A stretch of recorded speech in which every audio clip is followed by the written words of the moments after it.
Tu dis t'es meilleur, mais tu fais rien. Les animaux sont mieux que toi. Tu penses être intelligent. Tu vois les autres idiots et tu te vois intelligent. Mais c'est faux, car tu refuses de réfléchir, à penser, à méditer.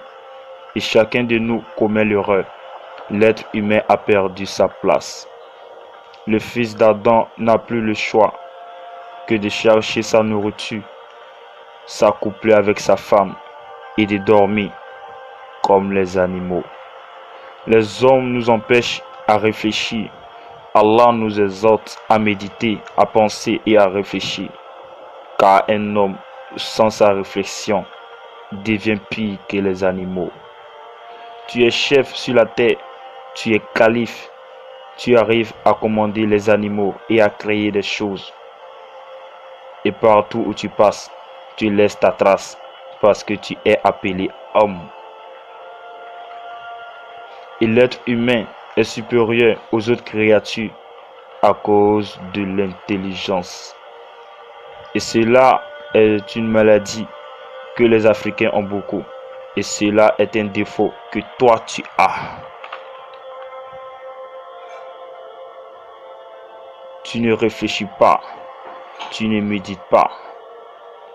Ils ont dit à Aïcha Radiallahu anha, quelle est la chose qui t'a marqué auprès du messager d'Allah? Elle dit, un soir le messager d'Allah m'a demandé, me permets-tu d'adorer mon Seigneur cette nuit? Et j'ai dit, j'aime ta compagnie et j'aime ce que tu fais. Et cette nuit-là, le messager d'Allah a pleuré. Et les larmes qui coulaient de ses yeux ont commencé à mouiller le sol. Et j'ai dit, Ya Rasulallah, pourquoi tu pleures alors qu'Allah t'a pardonné tes péchés passés et futurs? Et il dit, il y a un verset qui est descendu. Et malheur à celui qui va pas méditer là-dessus. Ya Rasulallah, quel est le verset qui te fait pleurer ainsi? C'est celle-là. En vérité, dans la création des cieux et de la terre, et dans la tenance de la nuit et du jour, il y a certes des signes pour les doués d'intelligence. Et c'est la sourate Imran, verset 190. Et on est tous entourés de merveilles, mais on ne voit pas. On a des oreilles, mais on n'entend pas. On a là à regarder des futilités, alors qu'auprès d'Allah, il y a la réalité. On médite sur la vie d'ici-bas et on délaisse la vie de l'au-delà. Tu te dis intelligent alors que tu ne vois pas les merveilles d'Allah. Tu penses être meilleur alors que tu es vil auprès d'Allah. Tu as tout dans cette vie, mais tu n'es pas un homme. Car tu as perdu la notion du bien et du mal. La terre que tu marches là-dessus te pousse. La mosquée veut te chasser et les hommes veulent te fuir. Tu ne veux pas réfléchir pour être guidé, mais stupide pour être égaré. Allah te dit, pourquoi refuses-tu de réfléchir? Pourquoi médites-tu sur des futilités alors que j'ai créé les cieux et la terre? Et je te préviens, tu n'auras pas d'espoir au jour de la résurrection. Allah a tellement parlé de réfléchir jusqu'à ce que je pensais qu'il allait dire qu'on est bête. Et dans ces versets-là, je vais vous citer quelques-uns. Allah dit, est-ce que sont égaux l'aveugle et celui qui voit? Ne réfléchissez-vous donc pas?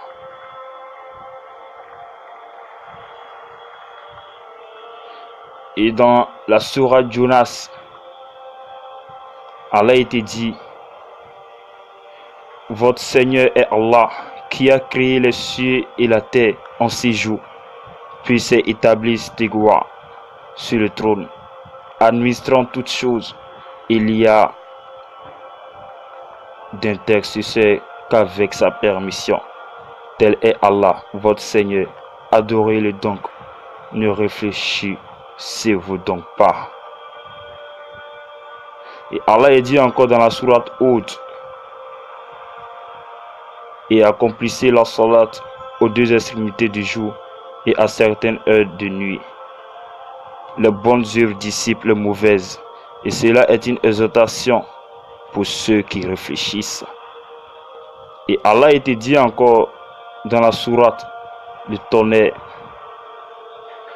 celui qui sait que ce qui t'est révélé de la part de ton Seigneur est la vérité, est-il semblable à l'aveugle? Seuls les gens doués d'intelligence réfléchissent bien. Allahu Akbar. Et il continue encore dans la sourate Exode. Si nous avions fait descendre ce Coran sur une montagne, tu l'aurais vu s'humilier et se fondre par crainte d'Allah. Et ces paraboles, nous les citons aux gens afin qu'ils réfléchissent. Et dans la sourate La Lune, celle qui est la meilleure encore, Allah a été dit, et vraiment nous avons rendu le Coran facile pour la méditation. Y a-t-il quelqu'un pour réfléchir? Y a-t-il quelqu'un pour réfléchir? Et tous ces versets-là me donnent mal, car ça démontre ton manque de réflexion. Et j'ai honte quand Allah nous dit cela. Est-ce qu'il est obligé de dire tout cela? Et il dit, Ya ayyuhal insan, ma haraka bi rabbika al-karim. Ô homme, qu'est-ce qui t'a trompé au sujet de ton Seigneur, le noble, al-Karim?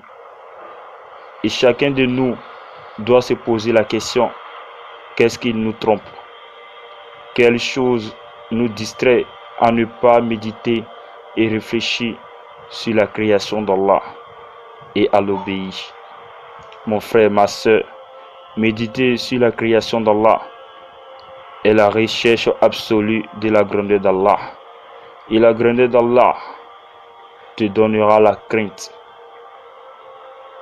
Et la grandeur te donnera l'obéissance absolue d'Allah.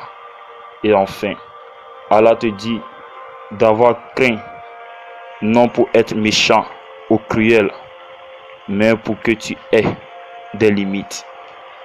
Car un homme sans la crainte n'a pas de limites et est prêt à faire tout pour avoir ce qu'il veut. Et c'est sur ce passage que je vais vous laisser. Sur ce, à la prochaine audio, Inch'Allah.